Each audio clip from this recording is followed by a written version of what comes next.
Or you have strong opinions on Akademiks. Oh man, He made a comment. Yeah, he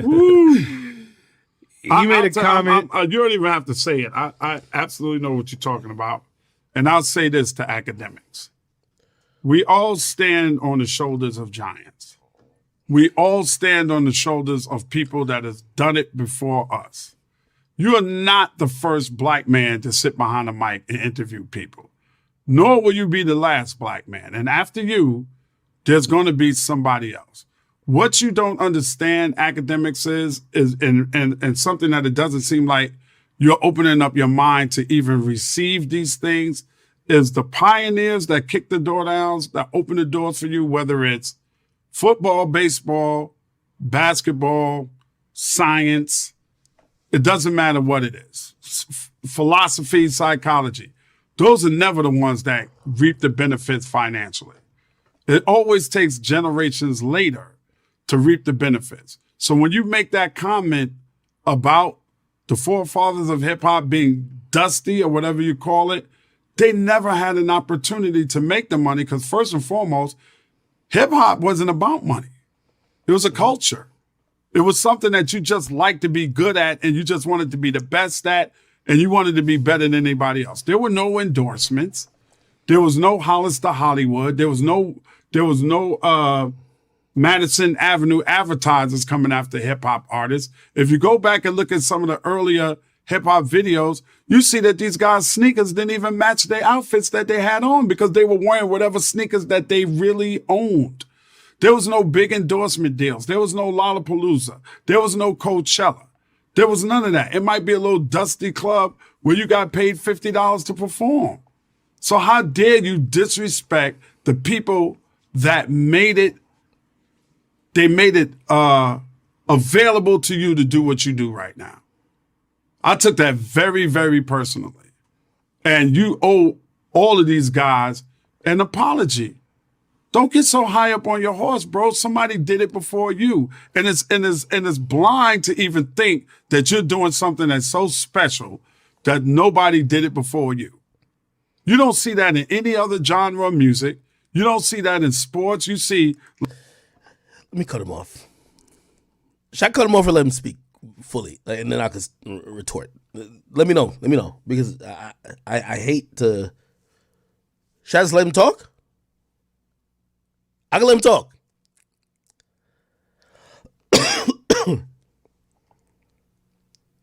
Let him speak? All right, now let me speak. I'm going to let him speak. LeBron has love and respect for everybody that came before him. You stand on the shoulders of giants. The money that they making right now, that ain't the money Michael Jordan made. The most Michael Jordan made in one season was $32 million. These cats are getting $40, $50 million a season. They're not dogging Michael Jordan. He didn't get that to the end of his career. First of all, bro, you're looking at the reason why your ass is on television. Talk that talk, Ed. So me, the dude that was known as the mayor of Rap City, Big Tigger, everybody that came before you is the reason why you have an opportunity. The reason why I had the opportunity is dudes like Don Cornelius. The reason why I have an opportunity to do radio is because of dudes like Frankie Crocker, like Bugsy. That's the reason why I had the opportunity to do what I do. And now you're doing what you're doing because of cats like me. And those cats that made the hip hop music earlier, the reasons why I even had my opportunity. So how you going to disrespect somebody that gave you, that opened these doors little by little by little by little and wind it. And now you are just trying to get a foothold in with your peers, or not even your peers, but what you think is your constituency, like you're a politician, by disrespecting the elder statesmen of hip hop. That's disrespectful. You'll never, ever hear a new, young, white guitar player talk crazy about Eric Clapton. Eminem just walked into the Hall of Fame. He just got in and he ran down a laundry list. 100 people. At least. Who inspired him? Dusty? Jay-Z's before you, Jay Dusty. Diddy before you, he Dusty. Dr. Dre's before you. He's dusty. You sound like a clown, homie. I don't even really know you like that, but you standing right now on the shoulders of giants. Respect that, man. Respect that. You know, I wish, I hope, I pray that Academic hears this, number one. I am. And he has a voice that carries with this new generation. He really does. And it would say so much if he didn't get defensive and actually listen to the words of people like you, Russell Simmons, LL, and so many other legendary figures who spoke truth, who literally spoke truth and apologize and say, you know what? Sometimes we can all, put our foot in our mouth, say something that sounds a little crazy and I just didn't mean it that way. I really hope that at some point he would become that bigger person and show this generation, yo, you know what? We're human and we can make mistakes and we can get out of pocket sometimes. But you know what? I heard what these elder statesmen had to say. I've done my research and I recant what I said. I apologize, and I'm actually apologizing to all of you giants, to use your words, that have come before me. And I would like to be that role model, that person that now for every other artist that even thinks to say something like this, they think twice. Right. Right. Right. Like the great Dougie Fresh once told me, I had never had a job. This is what Dougie Fresh has been doing since he was 14, 15 years old. Music, hip hop. Ain't nothing dusty about Dougie Fresh, bro. Nothing. It's about working. It's about the span. And doing something you love. Everybody's not going to become a billionaire off of it. That's just the way it is. And especially not the pioneers. I don't care what industry you go in. The pioneers never the pioneer. Never get. No.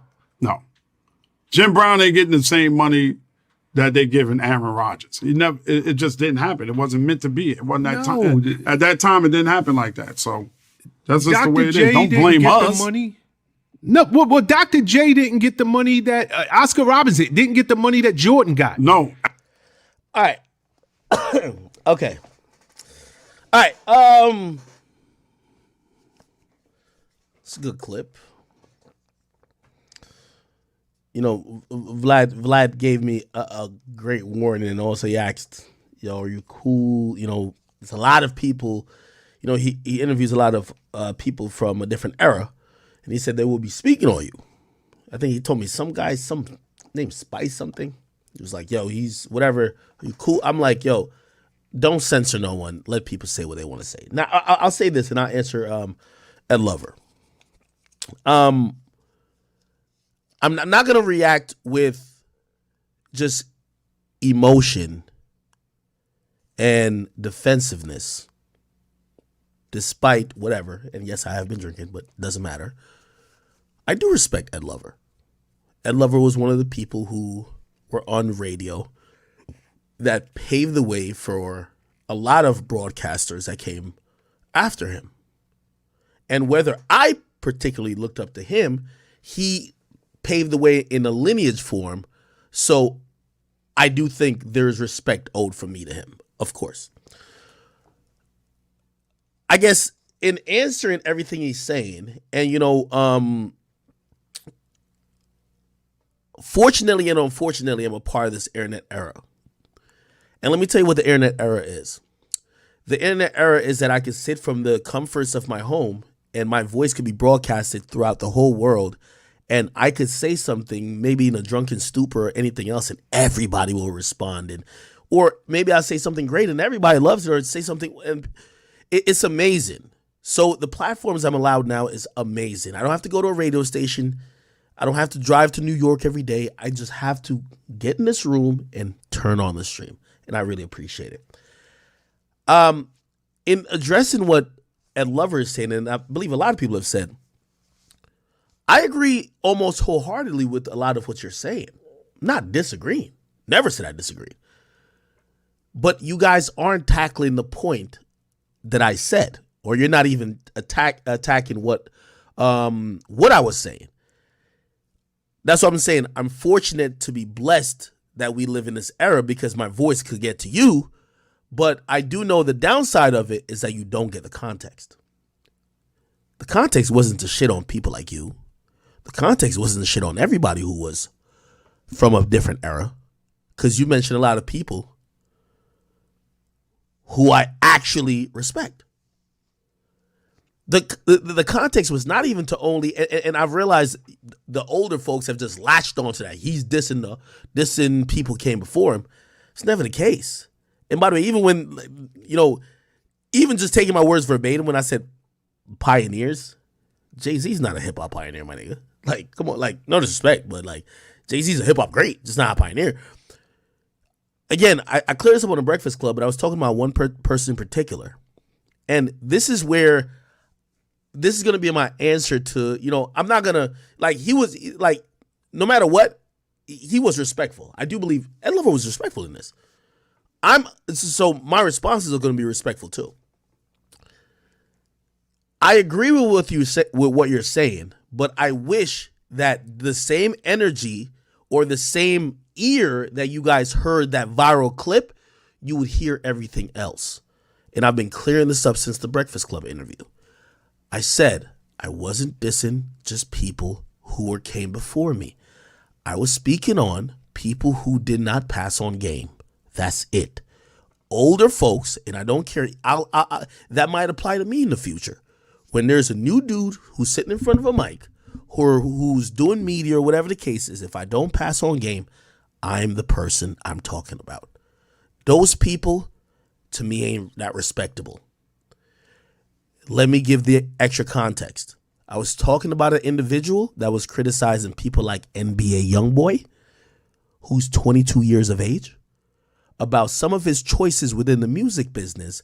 Granted that they were in the music business eons ago. They got screwed. Now they do a lot of talking pieces about, oh yeah, I learned this, but they never passed on game. That's the point. So the reason why I sit here and watch that's only respect. Let me point that out. Me sitting here and watching an Ed Lover clip in 2022 on my stream is respect. But I keep saying to everybody, even LL, what you guys want to make the point is not what my point was. I'm not saying I don't respect y'all. I don't respect, and it's certain individuals. It's not all. Ed Lover doesn't come into it.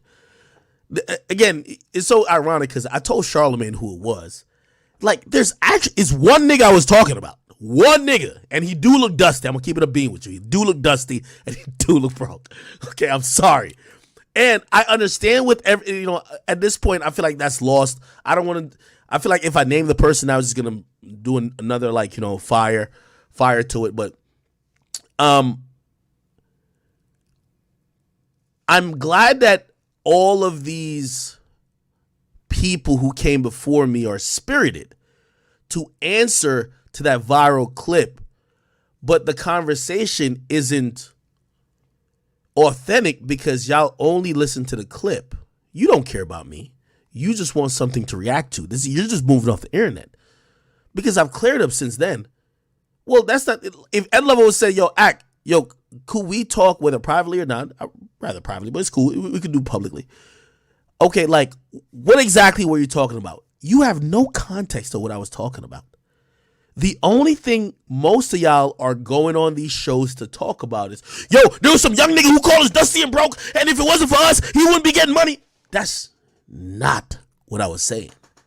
But you guys could make it sound like what I was saying because, of course, you're going to go on a long soliloquy, which even I'm going to agree with. Without Ed Lover was on the Breakfast Club, and then they stopped Ed Lover and they put on the Breakfast Club. No, it was on Power 105, and after Ed Lover was there, the Breakfast Club replaced him for the last 13 years. So again, it's like, and I look up to Charlemagne. Like, you think I've studied everybody in radio history. You don't think I care about people who came before me? But the problem is this. I don't want to have a conversation with y'all where the only thing you know about what I said is dusty and broke and you don't know the context. If Ed Lover or anybody else, LL included, would like to, and by the way, I had that conversation with T.I. Even though T.I.'s not one of the pioneers anyway. But like anybody who was confused, by the way, I'm at Rod Wave's concert. I ran into Steve LaBelle. If anybody wants to have a conversation about what I was talking about, I get it. You guys aren't internet dudes like that. But if you guys are gonna come with me with a 30-second sound clip and then go on a rant for 7 minutes, I'm probably gonna agree with you on your rant and then still look at you and say, but that's not what I was talking about. So I agree with Ed Lover. Respect him. I don't believe anything he said was disrespectful to me. I think he stated pretty much all facts, but that's still not what I was talking about. So it goes back to, will anybody who's from an older generation who claim they have problems with what I said actually address the issue I was getting at rather than just go off comments you've seen printed or a 30-second clip? I can't talk. I can't have a qualitative conversation with no motherfucker who only heard a 30-second clip. Nigga, that's the same reason why Andrew Tate be banned. Andrew Tate made a couple jokes while he's talking some real shit. They're like, oh, nah, this nigga's... No. So again, with all due respect to Ed Lover, I felt nothing he said to me was disrespectful. I have nothing disrespectful to say to him. I would just say if he wants to have more understanding, because I agree with everything he's saying, if he wants to have some understanding with that, and because he seems like, he has a reaction to it, we could talk, whether privately or publicly, but I won't sit here defending a point I never made. That's what everybody's trying to get me to do. Well, how about you defend the point that you don't fuck with none of the niggas came before you? You know how I got here? I studied all these niggas. I took the best attributes from them. I'm like Kobe. Kobe was like, yo, yeah, I took the fadeaway from Mike. I took this from him. Yeah. Nigga, I took all y'all best attributes, nigga, and that's big act. Facts. So I remember there was times niggas be like, yo, I hear a little bit Star and Buckwild in you. Oh, I took the best attributes of that nigga. All right, bet. I hear a little Charlamagne. I took the best attributes of that nigga too. That's what it is. That's why I don't get mad at other people who might copy me, because, bro, I studied the game for years. One person who they never really ever compare me to, who I believe, interview style wise or interview pace, I used to study Howard Stern. Howard Stern, he had a way and a pace of just hitting people with shit. Yeah, but I always told y'all, the older dudes are trying to make me some rallying cry. And I always told y'all, please, the only time you can get niggas to unite is if they all hate one person. Some of these niggas I thought was dead was making posts and liking pictures and commenting. Say, fuck academics. You know why? That's the only time they could unite. So,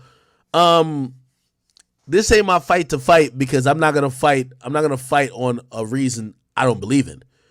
But if anybody wants to talk about my actual point, which is I believe, well, I was talking about one person in particular, but I'll make it a broad type of conversation. Any of you motherfuckers who came before me, if you ain't passed the ball, I don't respect none of y'all as OGs. Facts. If you ain't passed the ball, you ain't passed down knowledge. If you come back and criticize anything to do with a new nigga, I don't respect you. I don't care for you. That's my point. If any of y'all want to talk about that, I will talk about that with y'all. Now, if y'all just want to make up your own thing, academics don't respect the guys who made this, they ain't get the money. And maybe that goes into to what I'm saying, because I didn't say I don't respect the people who made it. I'm just saying you can't criticize. Just like when you came in the game, there weren't streaming, there weren't all these things that you could benefit off of. These new artists is the first time they're dealing with a situation where, Youngboy controls his audience. An artist like Youngboy would never leave a label at the height of his career. You know why? The label will literally say, you know, your audience is staying with us. So everybody's assigned to the same label perpetually. Literally, YoungBoy realizes his audience follows him, whether it's through social media, whether it's through these weird ass things he does, they follow him. It doesn't matter if he's on Atlantic, anything else. You get what I mean? So my whole point is that with some of the older artists who criticize, and if you don't criticize, I've never seen that lover speak on the newer artists. This don't even apply to y'all. But I do feel like this is me giving I feel like this is a benevolent thing with when all y'all are all banding up on some shit I didn't say. So Ed Lover, LL, all y'all, when y'all are talking about some shit I didn't say, and y'all are all saying, yeah, fuck this new nigga who don't appreciate the old niggas. It's not me, but okay. If that makes y'all go do interviews and actually turn on y'all cell phones, cool. I don't care. In life, I've always been like a lightning rod, whether it's either been a lightning rod for unity or a lightning rod for division. And shit, there's been times where people be like, yo, you're the person who's causing people to argue. And then sometimes people be like, yo, through us hating you, we have all united. I don't give a fuck. Go ahead. All right, people. Somebody said I should check DMs. Hold on. Everybody keeps sending me YoungBoy shit. Hold on. Let me put